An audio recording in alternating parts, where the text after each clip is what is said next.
Esse podcast faz parte do site Fambonanet. Acesse fambonanet.com.br.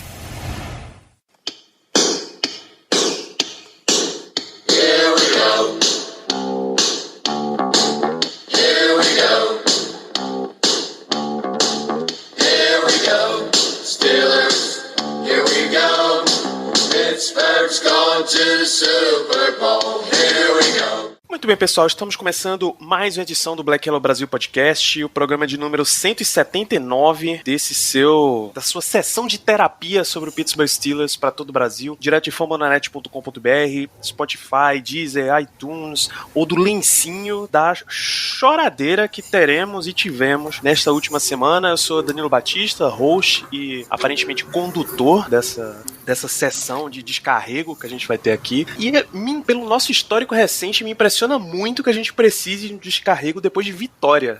É uma coisa que realmente acho que a gente não viveu nesse podcast nesse tempo inteiro, mas deixa eu apresentar os meus pacientes nessa mesa hoje. Começar pela presença dela mais uma semana conosco, Melina. Seja muito bem-vinda, muito boa noite. Obrigada, pessoal. Boa noite a todo mundo. Estamos aqui, coração em dia, mais uma semana. Esse homem de coração testado também, Ricardo Rezende, muito boa noite. Mais testado do que nunca, né? Fiz check-up recentemente, mas acho que nem precisa, depois dessas últimas semanas. Se o próprio Big Ben deu uma entrevista ontem falando que nem ele tem idade mais pra aguentar isso, imagina a gente. O Big Ben não se preocupa com conta pra pagar, não vai com boleto, enfim. A escola das crianças tá em dia. Tudo em dia, e a gente lutando cada dia aqui, ganhando R$800, como diria Neto, morrendo aqui. Aí tudo bem, vamos lá.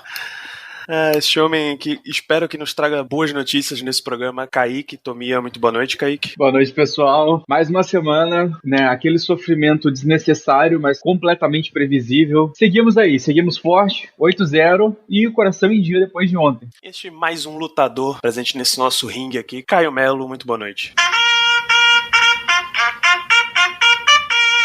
Boa noite, pessoal. Estamos de volta. Vamos liberar a corneta hoje, porque dessa vez a gente tem muita coisa para falar. É isso, gente. Apesar deste clima maravilhoso nesse programa, vamos comentar a 8ª vitória dos Steelers nessa temporada. Semana 9 em Dallas e Pittsburgh Steelers 24, Dallas Cowboys 19, jogo no AT&T Stadium. Porém, esse era um jogo que estava previsto em todos os aspectos possíveis para ser muito mais fácil. A cotação de Vegas tinha os Steelers por 2 dígitos de vantagem. O nosso pré-jogo aqui, o convidado torcedor do Cowboys, Gustavo lá da Nação Cowboys Brasil, ele disse que teria que ter um grande milagre em todos os aspectos para que o Cowboys saísse com a vitória ou dificultasse o jogo até. Então, a primeira pergunta é uma junção aqui dos ouvintes J. Júnior, Luiz Henrique Noni Macha e eu mesmo. Eu quero que vocês me expliquem o que foi que aconteceu nessa partida. Deixa eu começar com você, Melina. Quais são as suas impressões desse jogo?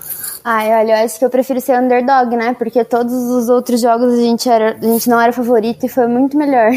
Mas eu acho que o que aconteceu foi uma mistura de cansaço, que a gente vem de 2 jogos importantes, com um coaching mal feito e uma atuação horrorosa do nosso special team, que assim, eu não lembro de ter visto uma atuação pior. No nosso primeiro quarto, eu acho que o maior avanço que a gente teve no ataque foi uma corrida do Big Ben, pra já ver como que a situação estava feia. O nosso jogo de corrida não estava entrando, Big Ben passando mal, bola longa, umas chamadas ruins pra variar, e a defesa também não estava conseguindo parar o jogo corrido pelo segundo jogo seguido. Assim, eu não quero tirar o mérito também da linha ofensiva dos Cowboys, que eles estavam ganhando ali na linha de scrimmage, de conseguindo abrir bloqueios, ganhar nos bloqueios e abrir espaço, mas a Luau fazendo falta, né? E o nosso special team eu acho que foi o que mais complicou mesmo. A gente perdeu 2 extra points.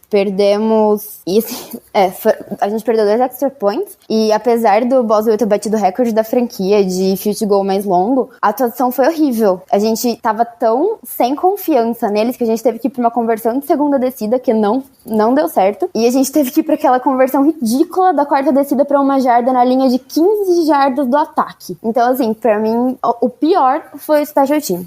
Maravilha. Kaique, a Melina deu uma série de motivos, fatores que levaram a essa dificuldade na partida. Se você quiser entrar ainda nesse modo amplo, se você quiser escolher um pra atacar, fica à vontade. A gente tá no descarrego mesmo. Acho que a Mel pontuou bastante diversos pontos, né, que causaram esses problemas todos ontem. Bom, acho que o principal dele foi um que ficou evidente já na partida contra os Rays, a necessidade de parar o jogo corrido, né? E Tyson Alualo fez muita falta. O Mondo, que entrou muito bem no jogo anterior, dessa vez não conseguiu ir bem. A Isaiah Buggs também não conseguiu fazer as big plays que ele fez no jogo anterior, apesar de ter aparecido bem em alguns momentos. E a gente foi empurrado para trás o jogo todo, né? O Gilbert conseguindo conectar alguns passes, o Gilbert conseguindo correr muito com a bola, isso é uma coisa que incomodou bastante. Já no ataque, nosso jogo corrido mais uma vez não tá entrando, né? Nosso AL não tá conseguindo abrir os espaços. Conner com mais um desempenho pífio ontem, McFarland, Snell, ninguém conseguiu correr ontem, exceto o Big Ben, que fez uma boa corrida no começo da partida. Então, assim, a gente vem de 2 semanas pesadas, 2 jogos difíceis, tem um pouco a questão do cansaço, né? A gente teve uma mudança aí no nosso calendário, mas assim, de novo a gente sai mal, a gente sai perdendo, a gente tem que correr atrás de um resultado. Ontem foi por muito pouco, né? Não vai ser sempre que a gente vai conseguir voltar nesse tipo de jogo. Não vai. A gente precisa organizar o nosso coaching que o melhor. Esse negócio de ficar fazendo ajuste no intervalo tá dando certo, mas tem hora que já não vai mais fazer efeito. Nosso coordenador ofensivo, pelo amor de Deus, eu acho que ele só tá sendo mantido por enquanto para não quebrar uma certa harmonia que tá dentro do clube e tudo mais, mas não tem mais condição. É uma chamada bizarra atrás da outra, sem sentido. Aquela corrida no primeiro quarto ali, uma situação de corrida, era Ben Snell, era Conner, que é o cara que corre pro contato, ele corre com o McFarland, que é um cara que normalmente consegue se esquivar do contato, mas ali era uma jardinha só. Então tá faltando esse play calling nosso, ele tá muito bagunçado em alguns momentos e isso tá afetando a gente em momentos decisivos. Situações de 3ª-2, 3ª-3, que às vezes dá pra converter com uma facilidade, a gente tá cometendo um erro bizarro, né? Alguns overthrows no Big Ben, mas é um cara que hoje, particularmente, pra mim, é o único que não pode ser criticado por ontem. Apesar das decisões ruins que ele tomou ali no começo do jogo, não fosse os passes dele, não fosse o bom jogo que ele fez, ainda depois de ter sentido a lesão no joelho, ele voltou bem, o drive perfeito, resultou em touchdown, mas a gente não pode, de novo, ter que ficar correndo atrás do resultado, correndo atrás desse prejuízo aí. Isso tem uma hora vai parar de dar certo e a gente vai ficar na água. Caio, você que já antecipou a corneta aqui, você pode voltar a soá-la, o que te traz de impressão dessa partida? A primeira impressão que eu tenho é que, tirando o Alualo ali no meio da defesa como nose tackle, o Buggs e o Mondo são imprestáveis para desempenhar a função. Infelizmente, esses 2 caras não conseguem gerar qualquer tipo de pressão contra o jogo corrido adversário, e a gente viu desde a saída do Alualo como essa defesa cedeu números altos no jogo corrido, e isso vem fazendo muita diferença. Do lado ofensivo, o que todo mundo aí falou, Kaique, Melina, as chamadas do Randy Fitner são patéticas. E, como falaram aí, a gente ajustou a partir de certo momento do jogo, não foi nem no intervalo, foi já no final do 2º quarto, a gente ajustou o ataque. Qual foi o ajuste? Entrega o play calling para Big Ben. Pronto, acabou. Eu não sei se vocês viram, mas logo depois do jogo teve um TikTok que o Claypool fez com o Juju, que o Claypool chegou e perguntou pro Juju, e aí, como é que foi o jogo, como é que foi a vitória? O Juju virou e falou, Big Ben pegou, botou o jogo debaixo do braço e começou a fazer as chamadas de dentro do jogo. E foi assim que a gente ganhou. Big Ben chamando o jogo, ele falou, sketching the plays, desenhando as jogadas, e foi isso que ele fez. Ele chegou lá no huddle, disse as rotas pra cada um e vamos embora. Isso é ridículo, velho. Tipo, é muito bom que a gente tenha um cara que possa desempenhar nesse nível. É maravilhoso. O Big Ben é um Hall of Famer, a gente tem toda a confiança do mundo nele, a gente sabe que se a gente precisar dele, ele vai ganhar o jogo pra gente, mas é um absurdo que tenha que todo jogo a gente chegar no nível de não confiar mais no OC e ter que entregar a bola pra Big Ben lançar quase 50 vezes pra poder ganhar um jogo de uma defesa que é uma das piores da NFL, inclusive contra o jogo terrestre, porque a OL, e aí vai outra crítica ao ataque, eu não sei o quanto o Randy Fitner aqui tem culpa, ou o Sean Serratt, que é o treinador da OL da gente, que substituiu o Mike Munchak no ano passado. Não sei quem tem mais culpa aqui, mas a OL tá horrível abrindo espaço pro jogo terrestre. Horrível. Parece que só o Pounce tá querendo abrir espaço no jogo terrestre. porque eu só vejo o Pounce conseguindo bons bloqueios nesse ataque. Uma vez ou outra eu vejo um bom pull do Filer, o De Castro não parece estar 100% aí para desempenhar essas jogadas no jogo terrestre, mas tirando isso, não tem gap. McDonald também é outro que está sobrecarregado, que é um cara muito bem bloqueando. Você vê que ele encontra bons bloqueios, mas simplesmente sucumbe pela falta de bloqueio da OL em si. E o Ebron a gente sabe que não é nenhum primor técnico bloqueando. Talvez o Watt esteja fazendo muito mais falta do que a gente pense em relação aí ao jogo terrestre que os Steelers querem impor, que é muito mais um estilo de power run aí com o Bell e com o Snell, né? E funcionou na semana 1, a gente viu o Snell correndo muito bem, na semana 2 funcionou também, e desde que o Watt lesionou é que a gente vê o ataque terrestre dos Steelers cada vez pior, cada vez mais abandonado, que eu achei que tinha mais a ver com gameplay, e agora eu tô começando a ver que realmente é a inabilidade do ataque de conseguir fazer esse jogo terrestre funcionar. E para terminar a crítica ao Special Teams, o Danny Smith, né, o treinador de Special Teams dos Steelers, acho que é o nome dele, horrível, ele é muito ruim, a gente sabe há anos que ele é muito ruim. Esse ano parecia que ele tinha finalmente conseguido encaixar um trabalho bom, e aí vai todo o esterco pro ventilador nesse jogo contra o Cowboys, que confesso que fiquei torcendo ali no terceiro período que Mike Tomlin entrasse em campo e tentasse derrubar o retornador mais uma vez, que nem ele fez com o Jacoby Brissett alguns anos atrás, porque era só isso que podia salvar os Steelers ontem. Porque nem para confiar o bloqueio de field goal ele conseguiu confiar, de tão patético que foi a unidade. Ricardo, você que provou mesmo que tá com o coração em dia, você pode abrir o seu coração figurativamente nesse programa. Eu prometi para mim mesmo, quando estava preparando para o programa de hoje, que eu não ia ligar a corneta para nenhum jogador hoje. Acho que seja justo criticar nenhum jogador depois da pior atuação do Mike Tomlin na frente do Steelers, como foi ontem. Fiz um exercício de reflexão de ontem para hoje, tentando puxar qual foi o pior jogo que o Steelers já ganhou na era Mike Tomlin, ou o pior jogo que o Steelers não perdeu na era Mike Tomlin, sendo melhor. E eu lembrei daquele jogo da estreia de 2018, se não me engano, contra o Cleveland Browns, que terminou empatado. A gente estragou aquela vantagem no final da partida, teve fumble do Conner, da seleção do Big Ben, a gente ganhou com o field goal do TJ Watt bloqueado. Enfim, eu fiz um exercício para tentar puxar na memória um jogo que eu saí com a sensação tão ruim quanto eu saí ontem, e ainda tô hoje e eu não consigo pensar, não consigo puxar. Então foi o pior jogo da era Mike Tomlin. Não é justo que nenhum jogador, pelo menos para mim, venha a ser criticado por ontem. Um time que não conseguiu pôr em nenhum momento os seus jogadores para terem qualquer tipo de sucesso, que é o mínimo que a gente se espera de uma comissão técnica competente. A gente está enfrentando a pior defesa contra o jogo terrestre da NFL. A gente não procurou se aproveitar disso, como a Melina falou, o Caio também destacou. OL não abria espaço, o Conner errava gap, o Conner já vem errando gap desde a semana passada, já que vinha me incomodando contra o Ravens tremendamente. Mas não vou criticar jogador. Chamadas questionáveis do Randy Fichtner.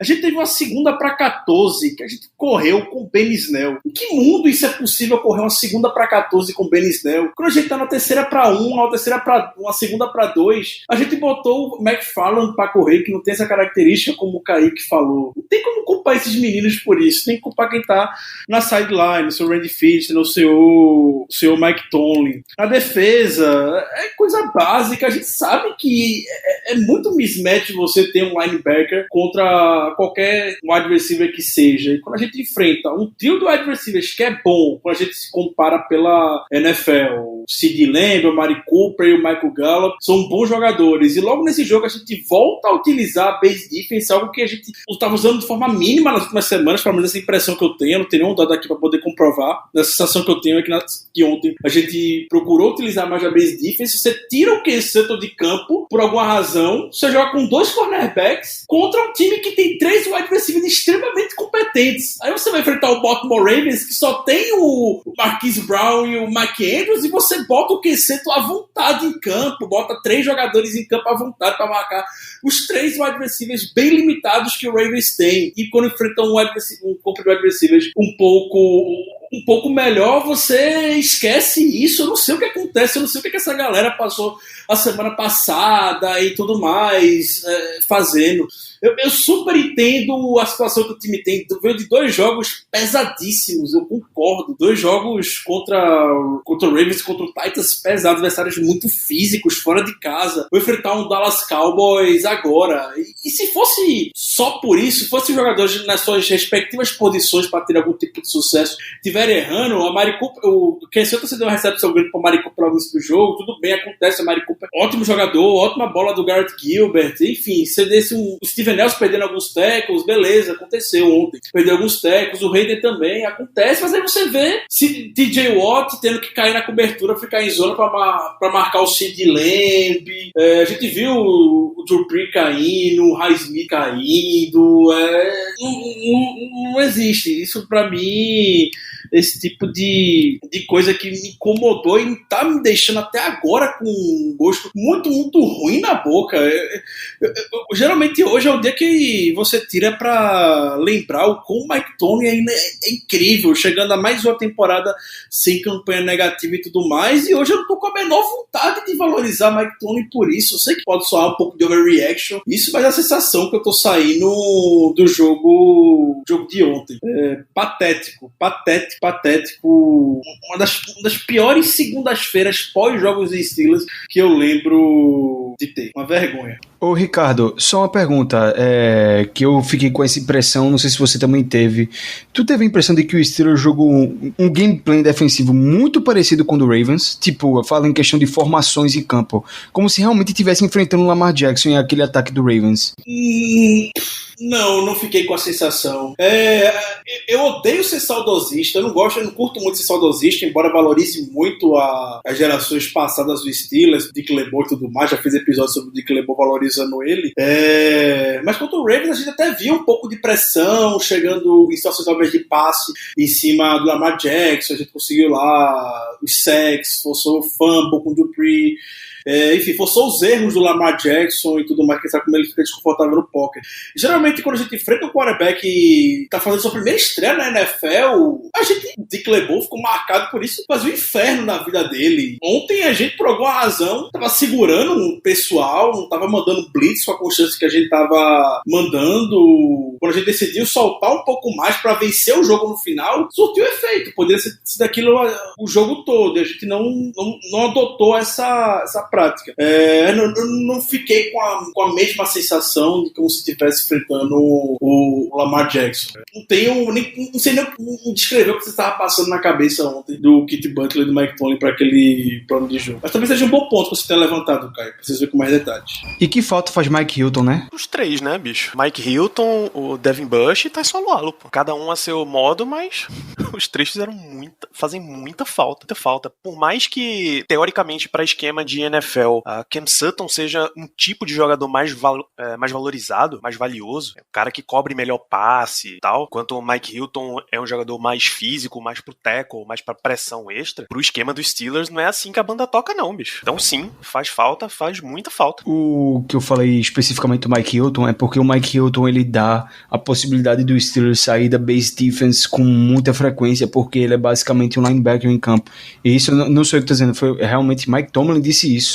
E ele faz muita falta porque realmente ele é quase um linebacker em campo. É um defensive back que faz ali os dois e ele é muito físico. Realmente ele faz muita falta para nossa defesa tá com mais tranquilidade para jogar contra esse tipo de time que tem vários recebedores talentosos. Eu mandei lá no nosso QG um vídeo de uma análise de como funciona a defesa dos Steelers nesse ano, ou nesse período recente até. Se eu achar, eu colo o link, é uma análise do Alex Rollins, como a defesa dos Steelers modernizou aquela versão antiga da Blitzburg. Vou deixar aqui, e é exatamente isso, Caio. Eles usam Mike Hilton pra você tá fora da formação base da defesa, mas mesmo assim você consegue fazer aqueles disfarces de onde vem a pressão, que a gente lembra o Fire Blitz Zone lá do Dick LeBeau era um inferno para quarterback ler, porque ele não sabia de onde ia vir. Aí Mike Hilton faz exatamente isso. E aquele sack de Edmonds no final do jogo contra o Broncos já foi inclusive um efeito avançado da presença de Hilton, porque a linha ofensiva fica preocupada com os pass rushers, com ele, mas ele não vem para pressão e quem vem é Edmonds completamente livre. Então, claro que faz falta um jogador essencial do esquema dos Steelers.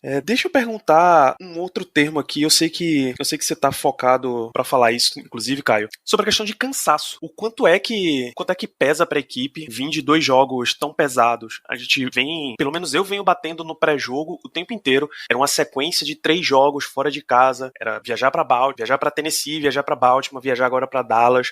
O quanto é que o time acabou tendo esse cansaço? O quanto é que pareceu um time se poupando e fazendo isso, aumentando a rotação, aumentando a participação de jogadores como Isaiah Buggs, Carlos Davis fez a estreia dele, Henry Mondeau, Justin Lane participando, colocando mais jogadores para ver se os principais dão uma descansada pelo tamanho de desgaste. Era o que tinha para hoje? Qual é a sensação nesse front? A sensação é que era o que tinha mesmo. Realmente o time estava notoriamente cansado ontem, muito cansado, cedendo muito espaço em jogadas que geralmente não cede, principalmente defesa, tá? A defesa tá exausta, isso deu para perceber. O ataque pareceu ali estar com muito mais fôlego do que a defesa, até porque nos últimos 3 jogos a gente viu a defesa, principalmente no segundo tempo, contra o Tennessee para frente, estando muito em campo, e veio cansando de lá até aqui.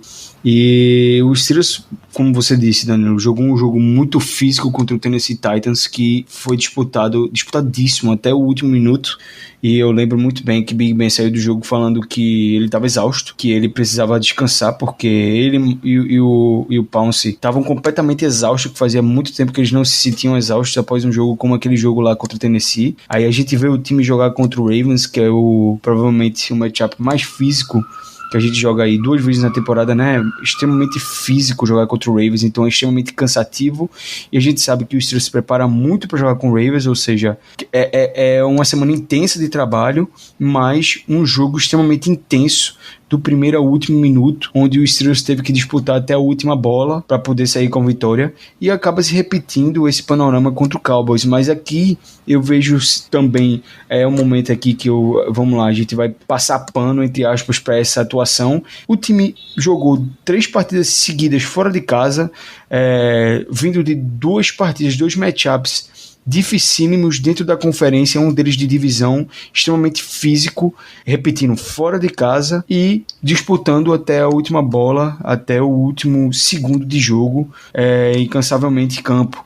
Então, uma hora a fadiga ia bater, e eu acho que isso teve muito impacto no time. A gente viu o time fazendo várias substituições durante o jogo, principalmente na DL, porque o pessoal realmente estava muito cansado ali do meio das trincheiras.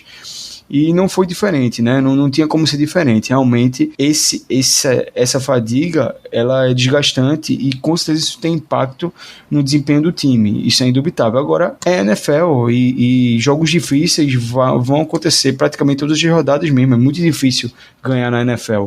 Então, assim, foi uma vitória suada, difícil, com muitos problemas, muitos erros a serem apontados, muitos erros básicos, né, fundamentais, porém, tem todos esses fatores que todos os outros times têm.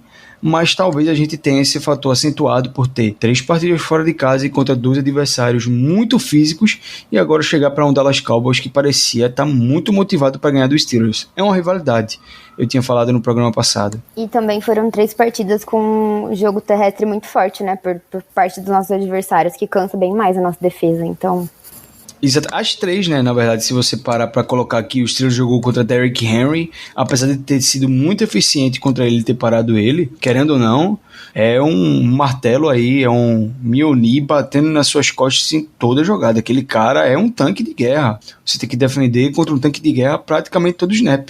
Derrick Henry é um um ariete humano. O cara que ele vai realmente vir só pro impacto o jogo inteiro. Kaique, deixa eu te botar nessa história aqui. Teoricamente, no calendário original do Steelers, esse jogo na semana 9 seria o jogo em que a gente estaria voltando da bye. Era o jogo contra o Ravens na semana 7, bye week na semana 8, contra o Cowboys na semana 9, e aí o Arthur Meirelles e o Deco FB, eles perguntam o quanto é que essa bye antecipada prejudica o time e o quanto isso teve efeito nesse jogo especificamente. Foi como o Caio mencionou ainda há pouco, né? A gente pegou aí uma sequência complicada de jogos, jogos que desgastaram muito fisicamente o nosso time, especialmente a defesa. Então, assim, você ter uma bye logo após a partida contra os Ravens, por exemplo, teria sido primordial pra gente, pra poder colocar todo mundo pra descansar, né? A gente possivelmente poderia ter o retorno aí, talvez do Hilton, que fez muita falta nessa partida, talvez do Aluala, a gente não sabe ainda, não, Aluala não, que é um pouco mais tempo, mas o Hilton, por exemplo, já poderia estar jogando. Então, assim, é uma coisa que foge a gente, né? Teve aquele problema todo com o Titans, precisou adiar o jogo, é o que é. A gente precisou voltar a campo, precisou jogar. Felizmente conseguimos esse resultado, mas com certeza fez uma diferença sim no nosso desempenho ontem. Tá cansado, tá vindo de semanas pesadas, Titans e Ravens na sequência, e a bye week teria sido excepcional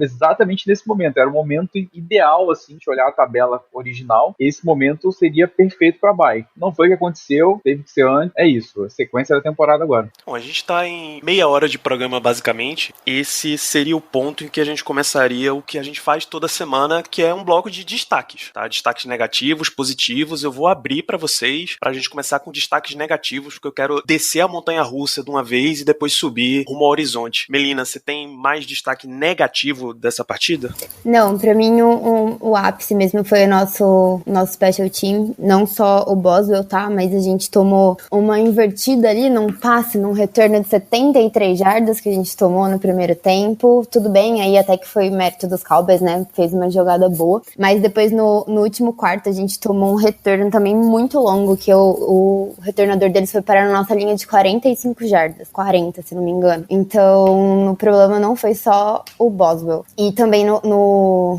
field goal não, no extra point dele que foi desviado. Também não foi culpa dele, e também não foi muito mérito do special team dos Cowboys, foi o nosso mesmo que não conseguiu segurar. E acho que, assim, se tivesse sido melhor o nosso special team, nosso jogo teria sido menos sufocado, porque eu tava fazendo umas contas aqui antes, a gente perdeu 2 pontos de extra points. Perdemos um possível outro extra point da nossa tentativa de conversão de 2 pontos, porque o Mike Tomlin não estava confiando no nosso special team, e a gente perdeu um field goal, porque o Mike Tomlin também não estava confiando no nosso time, que foi aquela quarta descida para um horrorosa, que a gente tentou correr com o Connor, que não estava nem jogando, porque a gente ficou o último quarto inteiro sem colocar ele em campo, que a gente ficava jogando uma formação 0-1 com 4 wide receivers e um tight end. Então, é uma mistura, né, de um coach muito mal feito e um special team que foi horrível. Esses são os meus destaques negativos. Kaique, você ainda tem mais algum? Pra mim, eu ia exatamente no que a Mel foi. O coaching de forma geral. As decisões que foram tomadas na partida ontem de forma geral.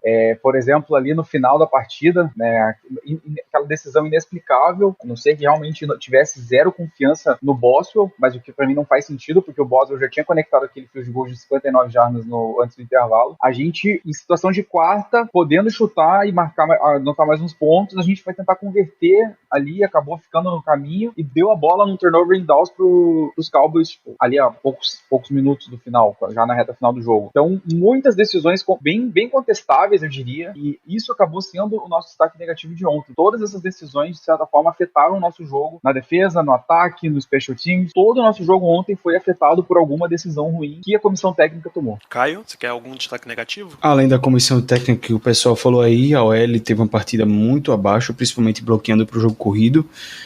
Infelizmente, eu acho que vai ser a primeira vez na temporada que eu vou dar um destaque negativo para um jogador específico da OL. Eu acho que o Chucks não foi bem ontem, teve uma partida que ele realmente sofreu bastante contra o DeMarcus Lawrence, mas também era um matchup muito difícil para ele. Eu entendo, mas é algo que a gente precisa que ele melhore, porque a tendência é que a gente lance cada vez mais e a gente precisa que ele esteja se garantindo nesses matchups difíceis. Ricardo, você disse que não quer dar destaques individuais negativos pra ninguém, mas você falou sobre jogadores. Exato, o jogador não vai ouvir minha corneta hoje. Eu vou manter a minha corneta na comissão técnica, mas pelo fato de a gente não ter ido bem no ataque, não ter ido bem na defesa, não ter ido no Special Teams, eu vou manter a corneta no senhor Mike Tomlin hoje, por essas decisões que o Kaique tomou, e geralmente eu gosto dessa mentalidade muito agressiva, eu sou um dos que mais defende essa mentalidade agressiva e tudo mais, mas pelo jogo como estava acontecendo, eu acredito que a melhor decisão naquela hora seria realmente chutar o field goal e forçar o Cowboys a andar o campo todo para anotar um touchdown e uma conversão de 2 pontos com pouco tempo no relógio. Também eu vou questionar essa decisão e o gameplay de forma geral por tudo que eu já comentei.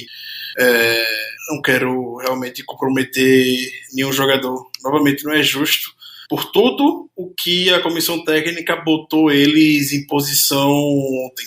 Posição nenhuma para poder estar se desempenhando bem. Então fica aí minha corneta muito grande pro Tomlin. Pela primeira vez. Logo eu que sou talvez o maior fã do Mike Tomlin desse planeta, mas ontem não teve nenhum amor por ele. Muito bem. Tem só mais 2 perguntas que ainda estão nesse espectro negativo. Eu acho bom a gente adiantar antes de passar a régua, limpar o histórico e seguir em frente pro lado positivo. Deixa aí pra você, inclusive, Ricardo. Robson Carlos, Mário Anderson, Matheus Sacramento, os 3 perguntam sobre esse backyard football, essa situação em que Big Ben chama as jogadas pra completar. O quanto é que isso é sustentável pra uma equipe profissional de futebol americano chamada Pittsburgh Steelers? Talvez a minha opinião com relação a isso seja um pouco divergente com muita gente, mas até então tá dando certo. Por mim, pode deixar o Big Ben chamando o jogo todo dia, eu não vou ter nenhum problema com isso. Tá dando certo, a gente tá conseguindo virar as partidas. Big Ben jogou muito bem ontem, apesar do passe longo dele ainda não tá encaixando como anos anteriores, mas convenhamos, o Big Ben jogou muito bem ontem. Então, eu não tenho problema com isso. Obviamente, a gente espera que as eventuais decisões venham da sideline, mas eu não diria que isso é uma situação insustentável. É uma situação que tá fazendo que os Steelers virem os jogos hoje. Tava comentando no nosso QG ontem, não é coincidência que o Steelers sempre pontua no final do primeiro tempo. Por quê? Porque é naquele momento que o Big Ben tá chamando jogadas, e porque a situação do jogo pede aquilo, e fica muito evidente que é o Big Ben chamando jogadas. O Caio falou na entrevista da brincadeira que o Juju e o Claypool fizeram no final do jogo, o TikTok, o camisa 7 chamando jogadas e tudo mais.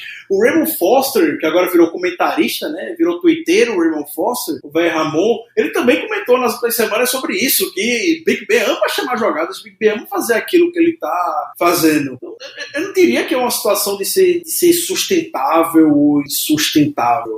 É o que tá fazendo o nosso ataque andar hoje. Uma vez que Big Ben vier sofrer uma lesão, Deus me livre, isso vem acontecer, aí já era. A gente viu o Mason Rudolph ontem, a desgraça que Mason Rudolph é, a gente tá lascado. Nosso ataque hoje depende 100% de Ben Roethlisberger. Ter Big Ben é a diferença daquela desgraça que foi ano passado e que foi esse ano. É por isso que você paga 35 milhões de dólares para Big Ben por ano. Pode achar caro quanto for, mas você tem que pagar se você ganhar jogo na NFL. É por isso que você vai pagar esse valor, por isso que Big Ben vai ter um cap hit estrondoso na próxima temporada, por isso que você paga o seu quarterback, entendeu? Então, não acho que seja uma questão assim de sustentabilidade. É o que tá dando certo hoje, então vamos ter que utilizar isso mesmo. E eu diria mais além, graças a Deus que a gente tem bem, né? Se não tivesse, olha a bronca que seria. Não, pô, sem ele, desiste da temporada de novo, porque não tem... Ó, o Dallas Cowboys, pô. Era talvez o melhor ataque da... Deck saiu no meio da semana 5, talvez no começo do jogo, o ponto exato, não vou saber. Ele ainda tem mais jarda do que, sei lá, metade dos quarterbacks titulares da NFL. diferente. Tudo bem que jarda não é o melhor critério do mundo, mas o bicho ainda tá... O ataque do Cowboys ainda tava explosivo e de repente virou um 0. Nas semanas seguintes, só tinha field goal. Dak Prescott, acho que tem 100 jardas a menos que o Big Ben. Eu vi hoje. Olha aí, então você... A conta que tinha rolado aqui pela minha timeline, ele tinha mais jardas aéreas do que... Eu não sei em que ponto tava as contas. Kyler Murray, Derek Carr, Ryan Tannehill, Ben Roethlisberger, Lamar Jackson, Daniel Jones e Kirk Cousins. Nem todos esses quarterbacks citados estão no espectro abaixo da linha Andy Dalton de produção, velho. Então, a diferença de um time com um quarterback funcionando e um quarterback que não funciona é violenta. Ainda bem, de fato, que a gente tem em Big Ben. Tudo bem, gente. A gente passou por todo o momento corneta. A maior parte desse programa, eu imagino também que vai ser nesse lado negativo, porque foi uma coisa completamente inesperada, fora do script, que o Steelers sofresse tanto. Embora exista a narrativa que o Steelers sempre se iguala ao seu adversário, ele sempre joga no mesmo nível de quem ele está enfrentando, a gente vai fechar essa conta negativa e vamos olhar o que a gente tira de positivo pro resto da temporada, começando lembrando que estamos 8-0 e é a primeira vez na história do Pittsburgh Steelers em que chegamos a esse nível de campanha. Destaques positivos então, Caio. Olha, eu critiquei muito esse cara na temporada já, e inclusive critiquei talvez ali citando um possível bench para ele no início. Até 2-3 semanas atrás eu tava criticando ele contra o jogo do Titans, critiquei muito. 2 jogos incríveis, infalíveis e fenomenais de Minkah Fitzpatrick, que é meu destaque positivo. Jogou muito, clutch pra caramba, e como disseram no grupo ontem lá no QG, parece que Minkah, ele tem um fator especial que inclusive Troy Polamalu também tinha. Ele era um playmaker, mas ele tinha o faro da bola, ele tinha o faro do turnover, ele estava bem posicionado na hora certa, no lugar certo, sempre para conseguir fazer o splash play.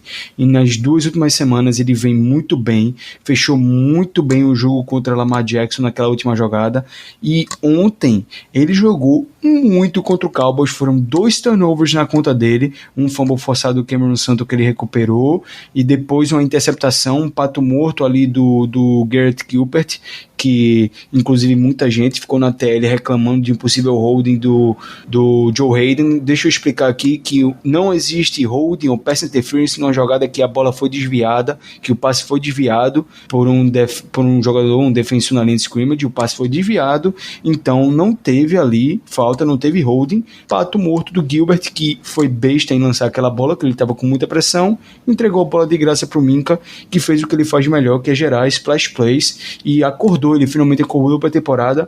E como foi semana passada contra o Ravens, ele finalizou a última bola do jogo, ele desviou o passe ali na end zone, né? E evitou com que a gente perdesse o jogo. Partidaça do Minkah, muito bem, jogando muito nessas 2 últimas semanas e finalmente voltando a ser o Minkah que ele foi em 2019. Melina, destaque positivo? Concordo com tudo que o Caio falou, o Minkah também estava com meus destaques positivos, e meu outro destaque positivo é o meu menino, meu protegido adulto Juju, que muito seguro, né? Ele apareceu muito, principalmente no final do jogo, de novo, muito seguro, bola de segurança do Big Ben. Fez aquele touchdown se esticando de 31 jardas no último quarto, depois de um drive de 80 jardas, que ele recebeu a bola 4 vezes. Então, ele é meu destaque positivo também, além do Minkah. Teve uma estatística que circulou pela timeline sobre Juju, que era 7 recepções para 7 first downs convertidos. 7 recepções em terceira descida e 7 first downs convertidos. Nas últimas 2 semanas. Fenomenal. 2 semanas. Assustadoramente bom, cara. Assustadoramente bom. É o nível de desempenho que você espera de wide receiver número 1 de bola de segurança. Isso você... Bom que tem uma, né? Isso você paga, viu? Pessoas ganham dinheiro na NFL com isso. Fica a dica pro Steelers. Ele mesmo falou isso. Third down foi. Third down receptions são as que eu mais gosto de fazer, porque são as que fazem com que a gente seja pago nessa liga. E é verdade. Talvez não seja o nível de pagamento do Julio Jones, de Andre Hopkins, etc. Mas as pessoas são pagas, a gente não precisa nem discutir qual é o valor disso. Isso é uma discussão pro Black Yellow no futuro. Kaique, destaque positivo. Pra mim, ontem foi o cara que lança pro Juju. Big Ben ontem, assim, chamou mais uma vez, né? E apesar do começo um pouquinho complicado, ele entrou bem no jogo depois. Os passos foram entrando, foram várias recepções pro Juju, pro Claypool, terminaram com múltiplas recepções. Os passes para touchdown tal, foram muito bons. E aquilo, né, cara, quando ele caiu no chão, com a mão no joelho, a gente viu o replay do lance, a gente já pensa logo no pior. Aí, de repente, a gente para e pensa, cara, é bem Roethlisberger. Calma aí. Mas ele levantou, conduziu aquele touchdown incrível, conduziu aquela campanha antes do intervalo e foi pro vestiário, a gente ficou preocupado, o cara voltou pro segundo tempo como se nada tivesse acontecido, fez um segundo tempo que pra mim foi impecável e muito dessa vitória suada de ontem vai na conta dele. 3 touchdowns, nenhum turnover ontem, tá cuidando muito bem da bola, né, coisa que a gente criticava muito ele nos anos, esse ano tá totalmente diferente e pra mim ontem foi o pilar aí pra essa nossa vitória suada. Ricardo Rezende, destaque positivo? Pra ele, o meu Panther Jordan Berry, apesar da parte da pífia partida do Special Teams como um todo, o Jordan Berry foi quem se destacou ali com chutes que a gente nunca imaginava que teria na breve era Dustin Colquitt na posição. A gente poderia ter se lascado muito mais ontem, mas o Berry conseguiu virar bem o campo em alguns lances. No próprio punt que o Cowboys fez aquela gracinha, foi um chute maravilhoso. A bola, se o Cedric Wilson deixa a bola cair, seria um punt que para não sair ele para ali de 5 jardas e tudo mais. E aí o Cowboys tirou aquele coelho da cartola e a gente sofreu uma lei do ex do CJ Goodwin. Nunca imaginei na minha vida que tomaria uma lei do ex do CJ Goodwin, mas tudo bem, as coisas que acontecem com o Steelers, mas o destaque positivo fica para ele em meio a uma unidade que foi desastrosa ontem, mas o Berry conseguiu se destacar e fica com um pouco do amor que eu tenho por esse jogo, fica para ele. Só uma pausa, rapidinho. Não sei se vocês viram, mas o convidado é Vance McDonald. Eita! Eu vi. Fica já o comentário que o McDonald não treinou sexta-feira porque estava doente, e mesmo assim o Steelers... Mas ele jogou ou não jogou? Jogou. Ele estava questionável, mas jogou 20 snaps. Eu olhei isso agora. E mesmo assim o Steelers insistiu com ele. Muita gente falou semana passada sobre o Ravens, que o Marlon Humphrey não treinou a semana todinha porque estava doente e tudo mais, jogou contra o Steelers todos os snaps. A gente não pode falar muita coisa não agora, né? Isso é uma piada, assim, não tirando a culpa dos Steelers, mas, gente, onde já se viu, numa pandemia, a gente fazer teste no domingo de manhã pra jogar domingo à tarde e sair o resultado na segunda? Exato, né? É uma piada. Contact tracing pro espaço. Assim. Terrível. E fica novamente a crítica pra NFLPA, né? Que a NFLPA tá tomando decisões esse ano que eu imagino que antigamente não tomariam, porque essa decisão veio junto com a Associação de Jogadores. A Associação de Jogadores sempre se mostrou, de fato, do lado dos atletas e tudo mais, várias lutas nos últimos anos, mas esse ano parece que venderam uma alma para não ter pré-temporada. Não vai ter pré-temporada, vocês vão ter que aceitar tudo que a gente quer aqui. Estão deixando passar várias coisas, tá? Bizarro. Gente, tem ainda no termo de destaques positivos, um ouvinte nosso pediu para dar o destaque para Cam Hayward. Você que é um grande fã dele, Ricardo? É o capitão, grande homem Cam Hayward. A gente espera que o Cam Hayward faça a jogada que ele fez no final do jogo, que seria para aquele sack que ele fez conjunto com o TJ Watt, é aquela jogada que você assina e vende foto por aí, porque foi a da vitória, geralmente. Mas o Steelers não permitiu que o Hayward tivesse esse momento de glória bastante merecido. É por isso que você paga Cam Hayward contrato de elite, mesmo ele tendo mais de 30 anos. É por jogadas como essa que você paga, porque ele é um jogador claramente diferenciado e que vai crescer num grande momento quando a gente precisa dele. Doutrinou em cima do Conor Williams, aquele sack no final, em cima do Garrett Gilbert, foi algo assim, surreal. O braço, o bull rush que o Cam Hayward fez empurrando o Conor Williams é coisa de cinema, é maravilhoso. Você se emociona vendo aquilo em campo. Pode ser o que for, o momento que for, o tweet tá voando, mas ainda mantenho. Cam Hayward e TJ Watt, pra mim, são os dois melhores jogadores dessa defesa. Isso foi o Guilherme Maciel que pediu pra falar de Cam Hayward, entre outras coisas que a gente já comentou nesse episódio. Gente, vocês têm mais destaques positivos ou a gente vai fechando o programa por aqui? Eu quero só fazer um comentário. A gente foi da semana passada de destaque positivo do Tomlin e negativo pro Barry pro contrário essa semana, ou seja, do céu ao inferno em 7 dias. NFL é isso aí, cara. Tudo muda, tudo pode mudar. Any Given Sunday. Fica a lição desse grande filme. E Barry é bipolar demais, né, velho? Esse cara, ele pode ter um jogo com 2 punts de 60 jardas e outro jogo com 2 de 20. É bipolar demais. Era o que a gente tava tentando quando trocamos por Dustin Colquitt, né? Fizemos a troca, a substituição, não troca, trade mesmo. Era ter um cara estável com um piso mais pra cima. Não deu. Beleza, então, gente.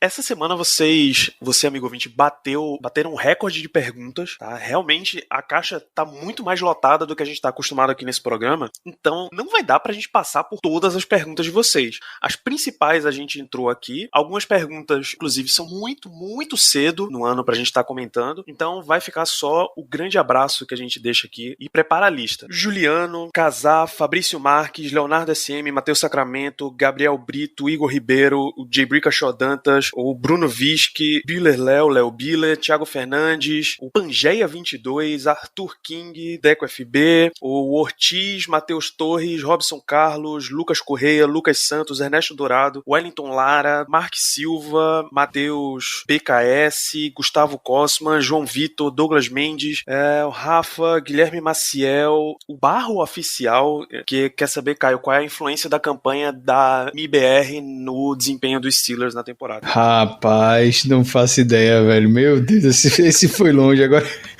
Agora eu gostei, queria mandar um abraço pro grande Pangé 22. Esse é grande, meu amigo. Esse tá aí há muito tempo, né, cara? Esse é velho, grande, deu uma despedaçada recentemente. Mas consegue se manter aí até hoje. Ainda temos mais... Ryan Clark mandou o seu recado aqui nesse programa. Ryan Clark destacando a questão do cansaço dos Steelers. Renan Machado, um monte de gente aqui pelo Instagram também. J. Júnior, Matheus Simões, o Luiz Henrique, Eduardo Ferreira, Carlos Silva, Diego Alves, Daniel Trombeta, que esse é um dos melhores nomes de ouvinte que a gente tem, cara. Parabéns, Daniel Trombeta. Antônio Carlos Moraes, Eric de Andrade, Mário Anderson, Renato Cardona, o Diniz TK, Daniel Balestrin, Luiz Tavares, Samuel Moreira, Arthur Meirelles, Jonathan Jacob. Isso tem nome de cornerback da NFL. Isso foi muita gente, vocês viram o tamanho do hall de ouvintes que a gente tem. E vamos fechando esse programa, vamos partir para considerações finais. Como sempre, eu deixo uma pergunta adicional para cada um de vocês, e essa veio do Bruno Vischi. Existe vitória feia? Melina, existe vitória feia? Obrigado pela sua participação em mais um programa. Não só vitória feia, existe vitória com cara de derrota e foi essa. Mas é isso, já falamos tudo que a gente tinha que falar, cornetamos o máximo possível. E muito obrigada por mais uma semana. Semana que vem estaremos de volta. Tomara que com notícias melhores. É isso, Kaique Tomia, muito obrigado. Mais um programa, suas considerações finais e a resposta pro amigo ouvinte, se existe vitória feia. Eu acho que feio é não ganhar, né? Feio seria perder a invencibilidade para esse time do Cowboys aí. Mas como a Mel falou, tem umas vitórias aí que dão raiva. E a gente falou tudo que tinha para falar sobre isso aí no programa de hoje. E é isso. Agora até semana que vem para todo mundo. Muito obrigado, galera, aí por nos ouvir. E bora pegar esse Bengals aí. É isso, Caio Melo, que vem o Bengals, suas considerações finais e a sua despedida desse programa. Muito obrigado. É isso, página virada, que vem o Bengals. Eu acho que no final do dia o que importa é que a gente ganhou o jogo. Não importa se foi feio, se foi bonito, se foi blowout, se foi por 1 ponto, meio ponto, que seja. A gente ganhou o jogo. É o que vale, é o que vai valer no final da temporada da regular season. E digo mais, 2 anos atrás a gente ganhou do Carolina Panthers por um blowout no Heinz Field, e ontem a gente viu o próprio Carolina Panthers quase ganhar do Kansas City Chiefs em Arrowhead. Então, jogos difíceis na NFL, a tônica de jogos difíceis é muito relativo. Ontem o jogo foi dificílimo quando deveria ter sido fácil. Quem sabe aí a gente não pega um jogo dificílimo como deveria ter sido, como o Cleveland Browns, e a gente amassou o Browns. Então, o importante na NFL é ganhar. Vamos valorizar a vitória. Ganhar na NFL é difícil, independente do oponente. É isso, Ricardo Rezende. Muito obrigado. Mais essa sessão de desabafo, mais um programa e até a próxima. Sempre a satisfação estar aqui com os amigos da mesa. É bom a gente aliviar um pouco dessa tensão. Estou ansioso desde ontem para poder desabafar sobre a pergunta do grande amigo ouvinte. Tem 31 times na NFL desesperados por uma vitória feia. Garanto para você. Então, eu aceito. Dependendo das circunstâncias, dependendo do que aconteceu, eu vou aceitar uma vitória feia sempre, mas ainda fica o registro um pouco da raiva e da frustração que foi esse jogo, mas pelo menos a gente esse ano, nessa partida contra o Cowboys, a gente conseguiu sair com a vitória. O jogo, como se desenhou contra o Cowboys, foi muito parecido com aquele escândalo do raio-x lá em Oakland, alguns anos atrás. Big Ben saindo machucado, aí volta Big Ben, a pessoa até falou na época, volta Big Ben no seu cavalo branco para salvar os Steelers naquele dia. Special Teams fazendo um monte de pataquado, o Chris Boswell escorregando no chute que seria para empatar o jogo. Enfim, o Juju foi naquele jogo, inclusive, o Juju fez aquele touchdown meio dançando tipo Michael Jackson, Smooth Criminal, fazendo aquela recepção. E aquele jogo ficou meio conhecido porque o Antônio Brown tava meio que olhando de lado pro Juju, e o Juju postou aquela foto assim que o Brown foi dispensado do Steelers, de uma mensagem subliminar. O Juju já teve princípio de outra polêmica no jogo contra o Cowboys, que ia lá pra estrela. Enfim, foi um jogo que se desenhou bastante igual contra o Raiders. Inclusive esse jogo contra o Raiders foi a última vez que o Steelers jogou fora de casa favorito por uma vantagem de mais de 10 pontos. Foi o cenário de ontem. E pelo menos a gente venceu, a gente conseguiu sair com a vitória, ao contrário daquele dia. Eu respondi ao Miguel Vitti, também encaminhei a minha consideração final. Eu reforço, muita gente não gosta quando eu falo isso, mas reforço o que o Caio falou. Vencer na NFL é difícil demais, meu.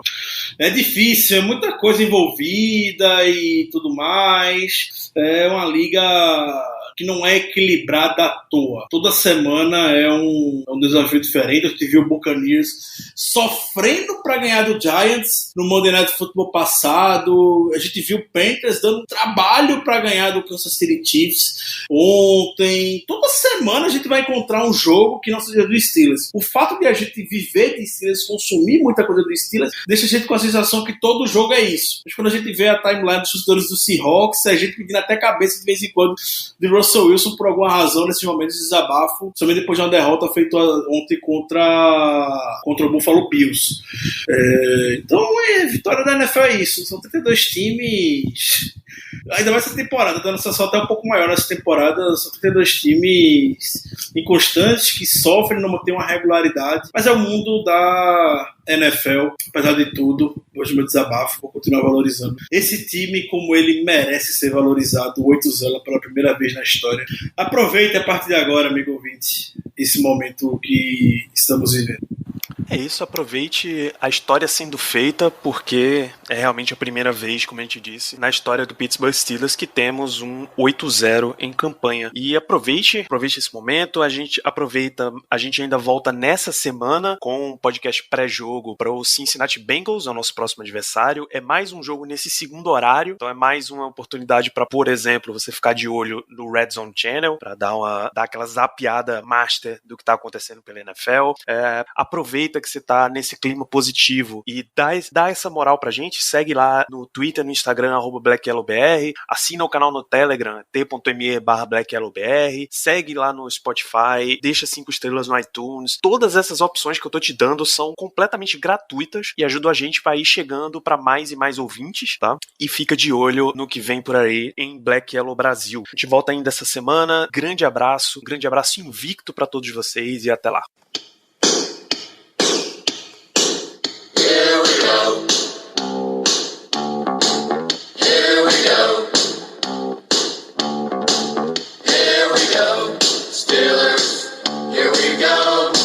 Pittsburgh's gone to the Super Bowl. Here we go. What up, y'all? It's Joe Budden, here to talk about Prize Picks. Prize Picks is the best place to win real money while watching football. Season-long fantasy can take so much time, but on Prize Picks, I can pick a new lineup every day. The app is really simple to use. To create a lineup, pick more or less on at least 2 players. Prize Picks puts their members first, so all withdrawals are fast, safe, and secure. When my lineups hit, I can get my money in as quick as 15 minutes. On Prize Picks, you can mix and match players from different sports, combine your favorite favorite players from football to basketball to hockey to WNBA. PrizePicks is the only daily fantasy app with injury insurance. If your player goes down in the first half, PrizePicks won't count it as a loss. Right now, PrizePicks will give you $50 instantly when you play your first $5 lineup. Just download the PrizePicks daily fantasy app and use code GOAL. That's code GOAL on PrizePicks to get $50 instantly when you play a $5 lineup. PrizePicks, run your game. Must be present in certain states. Visit prizepicks.com for restrictions and details.